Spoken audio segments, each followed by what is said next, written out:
وہ سارے کے سارے کوئی معنی نہیں رکھتے، کوئی شائع نہیں. یہ ان کا انداز توحید ہے. دوستان ذوالفقار، اس ضمن میں کیونکہ ہم نے تو رہنمائی قرآن پاک سے لینی ہوتی ہے، قرآن پاک کا جب ہم مطالعہ کرتے ہیں کہ کیا واقعی قرآن پاک میں کوئی ایسی توحید بیان ہوئی ہے کہ اللہ رب العزت نے اپنی ذات کے علاوہ سب کی نفی کر دی ہو اور سب کے بارے میں یہ کہا ہو کہ یہ کوئی شائع نہیں ہے، تو ہمیں قرآن پاک میں ایسا نہیں ملتا. بلکہ قرآن پاک میں ہمیں جو ملتا ہے وہ یہ ہے کہ جو بت ہیں اللہ کے مقابلے میں وہ کوئی شائع نہیں ہے، وہ نہ نفع دے سکتے ہیں نہ نقصان دے سکتے ہیں، وہ غیر اللہ ہیں. جو ان کو مانتا ہے وہ اللہ کا ان کو شریک ٹھہراتا ہے، وہ مشرک ہو جاتا ہے، اس کو کبھی معافی نہیں ہے. لیکن اسی قرآن پاک میں اللہ رب العزت نے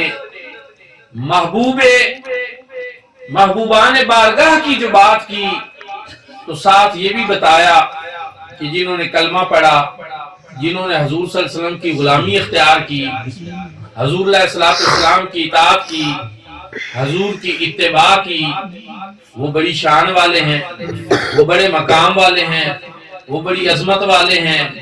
اور ان کی یہ بھی شان ہے، ان کی یہ بھی شان ہے، ان کی یہ بھی شان ہے. ان کی شانیں کس نے بیان کی؟ خود اللہ رب العزت نے بیان کی.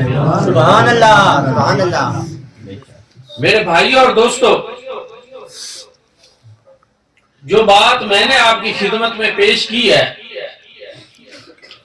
کہ کچھ آیات بتوں کی مذمت کے بارے میں ہے،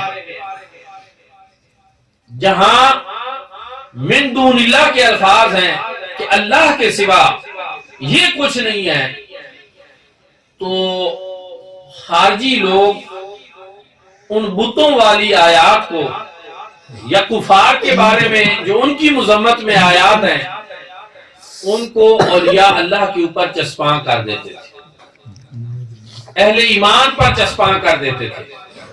اور یہ بات آپ غور سے سنیں کہ بخاری شریف جلد 2 میں یہ بات ہے. روایت موجود ہے حضرت عبداللہ ابن عمر سے کہ دور صحابہ و تابعین میں کچھ ایسے لوگ پیدا ہو گئے تھے کہ وہ آیات جو بتوں اور کافروں کے بارے میں تھی ان کو مومنوں کے اوپر فٹ کر دیا. حضرت عبداللہ ابن عمر فرماتے ہیں کان عبداللہ ابن عمر رضی اللہ عنہما یراہم شرار عن خلق اللہ وقال انہم انطلقوا الى آیات نزلت فی الکفار فجعلوها علی المؤمنین. فرمایا صحابہ کرام ہم لوگ بدترین مخلوق خارجیوں کو سمجھتے تھے کہ ان کا طریقہ یہ تھا کہ وہ آیات جو کافروں اور بتوں کے بارے میں نازل ہوئی وہ ان کو مومنوں کے اوپر چسپاں کر دیتے تھے. یعنی بت اور مومن کا، کافر اور مومن کا وہ کوئی فرق نہیں رکھتے تھے. تو دوستان ذوالفقار یاد رکھیں، مومن اور کافر برابر نہیں ہے، بت اور ولی اللہ آپس میں برابر نہیں ہے. بتوں کی، کافروں کی مذمت کی جائے گی، اللہ والوں کی شان بیان کی جائے گی. یہ انداز خود قرآن پاک کا ہے. میں پھر عرض کر رہا ہوں کہ یہ انداز قرآن پاک سے ہمیں ملا ہے کہ رب تعالی نے بتوں کی مذمت کی، کافروں کی مذمت کی اور ان کا انجام بھی بیان کیا کہ یہ بت اور ان کی پوجا کرنے والے وہ سارے جہنم کا ایندھن بنے گے. اور جب اولیاء اللہ کی باری آئی تو رب تعالی نے بیان کیا کہ ان کے لیے تو میں نے جنتوں کو سجا کر رکھا، ان کے لیے تو میں نے انعامات تیار کر رکھے، سبحان اللہ. ان کو تو جنت کی ابدی بہاریں ملے گی، ان کا بڑا مقام اور مرتبہ ہے. رب تعالی نے ارشاد فرمایا ان الذین قالوا ربنا اللہ ثم استقاموا فلا خوف علیہم ولا هم یحزنون، کہ وہ لوگ جنہوں نے کہا کہ استقامت اختیار کی، ڈٹ گئے. دنیا کے اندر چلنے والی کوئی گرم ہوا، کوئی آندھی، کوئی بھی چیز ان کو راہ حق سے نہ ہٹا سکی، استقامت اختیار کی. تو فرمایا یہ وہ لوگ ہیں فلا خوف علیہم ولا هم یحزنون، انہیں نہ کوئی خوف ہے اور نہ کوئی غم. اب رب فرمائے کہ انہیں کوئی خوف اور غم نہیں. یہ اللہ پاک نے ان کی شان بیان کی کہ نہ کی؟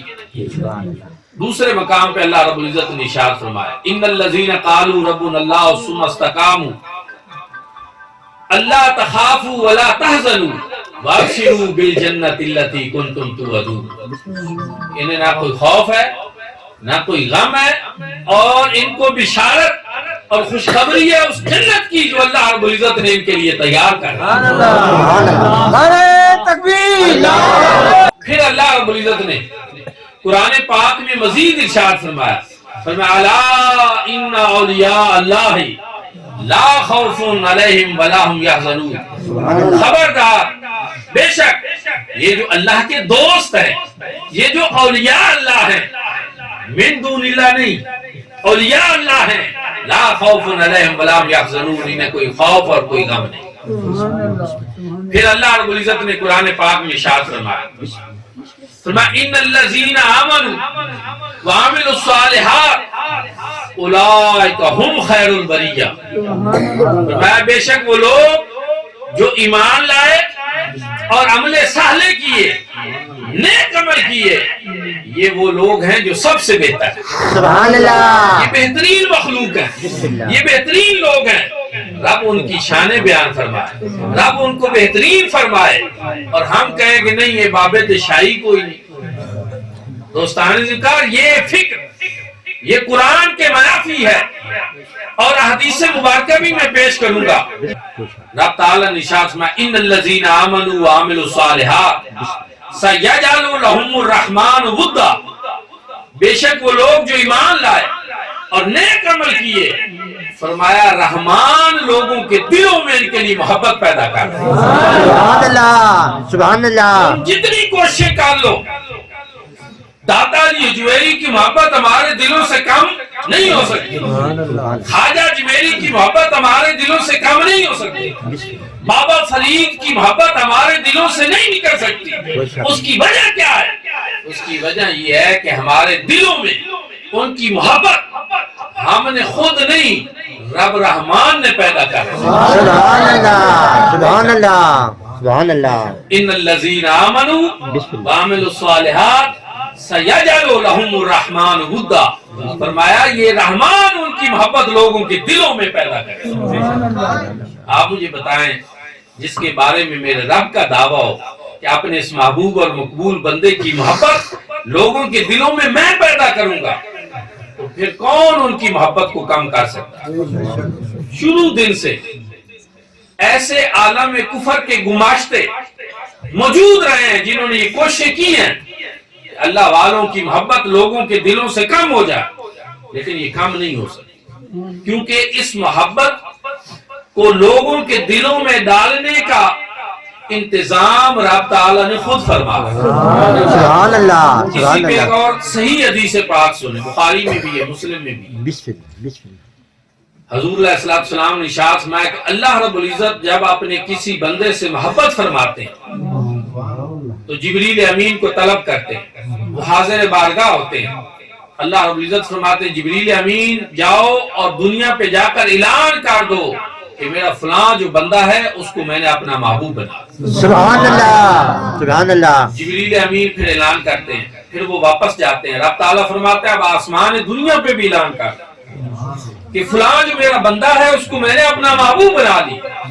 پھر آسمان دنیا پہ بھی اعلان ہو جاتا ہے، اور پھر ہر سلیم الفطرت بندہ، ہر صاحب ایمان بندہ، اس کے دل میں اللہ کے اس بندے کی محبت رکھ دی جائے. یہ اس جبریل اعلان کا اثر ہے. قرآن بھی یہی کہتا ہے، مصطفیٰ کریم کا فرمان بھی یہی کہتا ہے کہ اللہ والوں کی محبت یہ اللہ کے بندوں کے دلوں میں رب تعالیٰ خود پیدا فرماتا ہے. میرے بھائیوں اور دوستو، پھر ایک اور چیز کہ لوگ کہتے ہیں کہ تم اللہ والوں کے پاس کیوں جاتے ہو، ان سے کیوں مانگتے ہو؟ مانگنا تو صرف اللہ سے چاہیے۔ تو میرے بھائیوں اور دوستو یاد رکھیں، قرآن مجید فرقان حمید کو سب سے بہتر کس نے سمجھا؟ قرآن کا نزول کہاں ہوا؟ فَإِنَّهُ نَزَّلَهُ عَلَىٰ قَلْبِكَ، اللہ رب العزت نے اس کو مصطفیٰ کریم صلی اللہ علیہ وسلم کے سینے پہ نازل کیا۔ سبحان اللہ، قرآن حضور کے سینے پہ نازل بسم کیا، ایک بات۔ بسم دوسری کہ قرآن حضور نبی رحمت صلی اللہ علیہ وآلہ وسلم کو پڑھایا کس نے؟ تعلیم کس نے دی؟